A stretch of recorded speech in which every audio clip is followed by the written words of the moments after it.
Hello friends, ഇപ്പോൾ ഒരുപാട് നാളായല്ലേ നമ്മൾ വീഡിയോ ഒക്കെ ചെയ്തിട്ട്. എല്ലാവരും സുഖമായിരിക്കുന്നു എന്ന് വിശ്വസിക്കുന്നു. ഓക്കെ, ഇപ്പോൾ എവിടെയും നമ്മുടെ സെക്രട്ടേറിയറ്റ് അസിസ്റ്റൻറ്റിനെ പറ്റിയുള്ളൊരു സംസാരമാണ്. ഏത് സോഷ്യൽ മീഡിയയിലാണെങ്കിലും ശരി, സെക്രട്ടേറിയറ്റ് അസിസ്റ്റൻറ്റിനെ പറ്റി ഡീറ്റെയിൽഡ് ആയിട്ട് അവർ തന്നെ വീഡിയോസ് എല്ലാം നമുക്ക് കാണാൻ സാധിക്കുന്നതാണ്. ഡിഗ്രി ക്വാളിഫൈഡ് ആയവർക്ക് കിട്ടിയ ഒരു ഗോൾഡൻ ചാൻസ് തന്നെയാണ് ഈ ഒരു സെക്രട്ടേറിയറ്റ് അസിസ്റ്റൻറ്റ് എക്സാം എന്ന് പറയുന്നത്. സെക്രട്ടേറിയറ്റ് അസിസ്റ്റൻറ്റിനെ പറ്റി അറിയേണ്ട കാര്യങ്ങളെല്ലാം വളരെ ചുരുക്കത്തിൽ നമ്മളൊരു വീഡിയോയിൽ ചെയ്യുന്നുണ്ട്. ആദ്യം തന്നെ ഒന്ന് പറഞ്ഞുകൊള്ളട്ടെ, ഈ സെക്രട്ടേറിയറ്റ് അസിസ്റ്റൻ്റ് എന്ന് പറയുന്നൊരു എക്സാം ട്രിവാൻഡ്രത്ത് മാത്രം നിയമനം നടക്കുന്ന ഒന്നല്ല. 6 ഓഫീസുകളിലേക്കാണ് ഇതിൻ്റെ നിയമനം നടക്കുന്നത്. എന്നാൽ കൂടുതലും പോസ്റ്റിംഗ് നമ്മൾ ട്രിവാൻഡ്രത്ത് വരുന്നതുകൊണ്ട് മാത്രമാണ് ഇതിന് സെക്രട്ടേറിയറ്റ് അസിസ്റ്റൻ്റ് എക്സാമായിട്ട് നടത്തുന്നത്.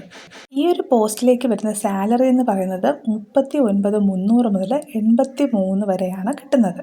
ഇതൊരു ബേസിക് പേ മാത്രമാണ്. ഇത് കൂടാതെ നമുക്ക് DAയും HRയും കൂടി വരുമ്പോഴത്തേക്ക് ഒരു 45+ കിട്ടുന്നതാണ്. ഏജ് ലിമിറ്റ് വരുന്നത് ജനറൽ കാറ്റഗറിക്ക് 18 വയസ്സ് മുതൽ 36 വയസ്സ് വരെയാണ്. OBCക്ക് 39 വയസ്സ് വരെയും SC/STക്ക് 41 വയസ്സ് വരെയുമാണ് ഏജ് ലിമിറ്റ്. സെക്രട്ടേറിയറ്റ് അസിസ്റ്റൻറ്റിൻ്റെ നിയമനം നടക്കുന്നത് 3 സ്റ്റേജുകളിലായിട്ടാണ്. First prelims എക്സാമാണ്. 100 മാർക്കിൻ്റെ ഒബ്ജക്റ്റീവ് ടൈപ്പ് ക്വസ്റ്റ്യൻസ് ആണ് അതിൽ വരുന്നത്.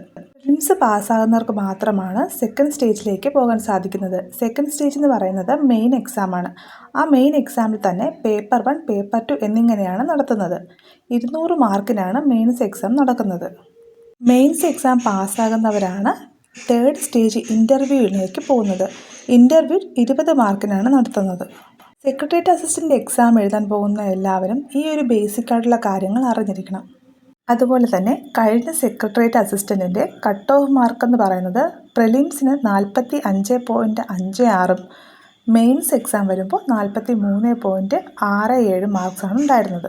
ഇനി വരാൻ പോകുന്ന എക്സാമിന് പ്രിലിംസും മെയിൻസും ഒരുമിച്ച് ഉൾപ്പെടുത്തി പഠിക്കുന്നതായിരിക്കും നമുക്ക് ഉപകാരപ്പെടുന്നത്.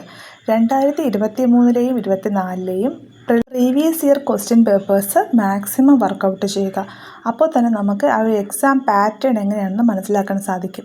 ഇപ്പോൾ കോച്ചിങ്ങിന് പോകാത്ത ഒരാളാണെങ്കിലും, ഇപ്പോൾ സെൽഫ് സ്റ്റഡി നടത്തുന്നവരും വർക്ക് ചെയ്തുകൊണ്ട് തന്നെ പഠിക്കുന്നവർക്കാണെങ്കിൽ തന്നെ ഈ ഒരു previous year question papers work out ചെയ്യുമ്പോൾ PSC സ്ഥിരമായിട്ട് ചോദിക്കുന്ന ക്വസ്റ്റ്യൻ മേഖലകൾ എവിടെ നിന്നൊക്കെയാണ്, ഏതൊക്കെ പാഠഭാഗങ്ങളാണ് കൂടുതൽ നമ്മൾ ഊന്നൽ കൊടുത്ത് പഠിക്കേണ്ടത് എന്നുള്ള കാര്യങ്ങളെല്ലാം മനസ്സിലാകുന്നതാണ്. ഇനിയും വൈകിട്ടില്ല. ഇന്നു മുതൽ തന്നെ പഠിക്കാത്തവർ പഠിച്ചു തുടങ്ങുക. താങ്ക്